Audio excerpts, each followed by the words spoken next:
Welcome to Part 4 of GP's Cognitive Warfare series. In this segment titled, Hacking Your Thoughts, the move from mass surveillance to deep surveillance, there is a mountain of material to cover. Therefore, we will break it down over 4 parts. Welcome to Part 1.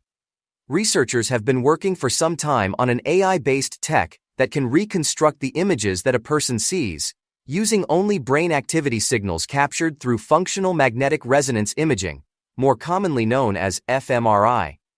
Sounds like a fancy name, but magnetic resonance imaging, or MRI, are the medical imaging machines all y'all are familiar with that use radiology to form pictures of the anatomy and the physiological processes inside the body. MRI scanners use strong magnetic fields, magnetic field gradients, and radio waves to generate images of the organs in the body. The same techniques are employed in fMRI to monitor the brain for thought inferencing. Let's play to the gallery for a moment and resort to pop culture.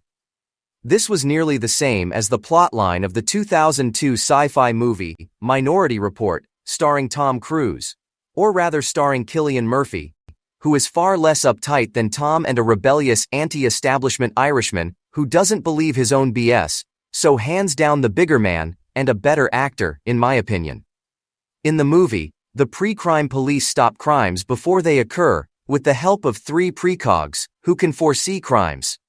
Well, this tech does not need these gifted with foresight precogs to predict crime, because now, we have rampant unregulated AI with researchers and startups, metaphorically throwing women and children under buses, to get this tech to market.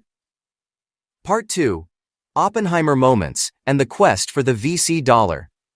GP has spoken to several leading startups in this area about their ethical guardrails and their plans for use cases for their products and services. That will be the subject of a later installment in the series. The conversations did not assuage concerns that, for them, as usual, it was more about the dollar than the safety or the good of humanity.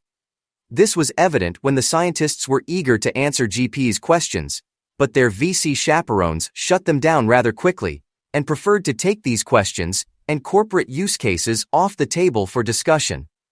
We have all seen the outcomes of poorly designed and deployed predictive products and services. For one, there were high-profile controversies surrounding Palantir Technologies, predictive policing software, which demonstrated immense bias and was primed for wrongful convictions. So, as mentioned previously, the penultimate part 3 of this section of Hacking Your Thoughts, titled Startups Using Appeals to Greed to Obtain fMRI and EEG Brainwave Training Datasets. These thought-hacking researchers and excited startups are also using what is known as EEG tech, or electroencephalogram. This process uses a test that measures electrical activity in the brain using small electrodes attached to, or close to the scalp.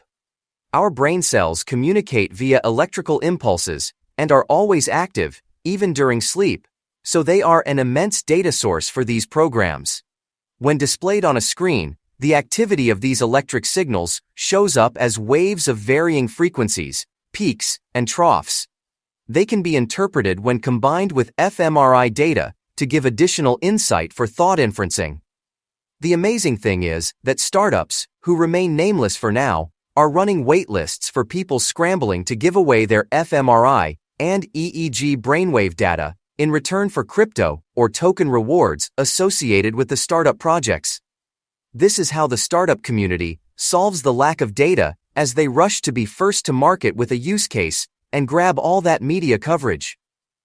The worrisome aspect is that these people willing to swap their brain activity for small monetary rewards have yet to learn how and for what their data will be used to train models. Part 7 of GP's Cognitive Warfare series, Hacking Your Thoughts, or Thought Inferencing. Currently, neuroimaging techniques focus on specific brain regions that are known to be most active during certain cognitive tasks, when we experience certain emotions, and when we are engaged in certain types of sensory processing.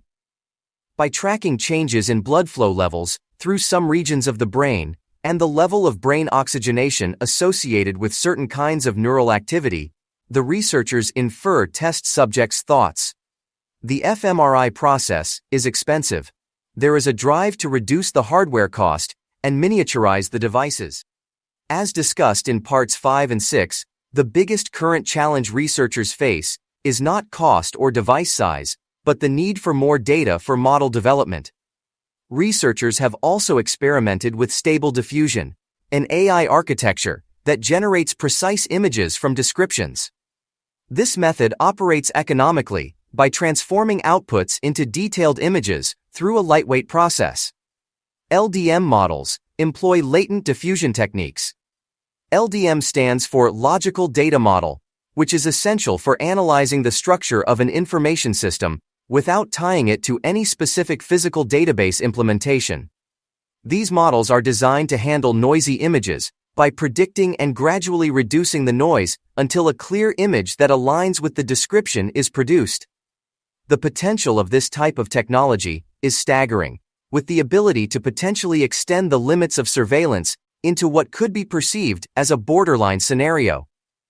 To balance the possibilities with some positivity, it is important to note that the use of leading-edge AI, engineering, and neuroscience research may lead to neurotech that could transform our understanding and treatment of brain disorders. These are GP's thoughts. They are not AI generated. See you in part 8. Stay smart, stay curious, and stay free.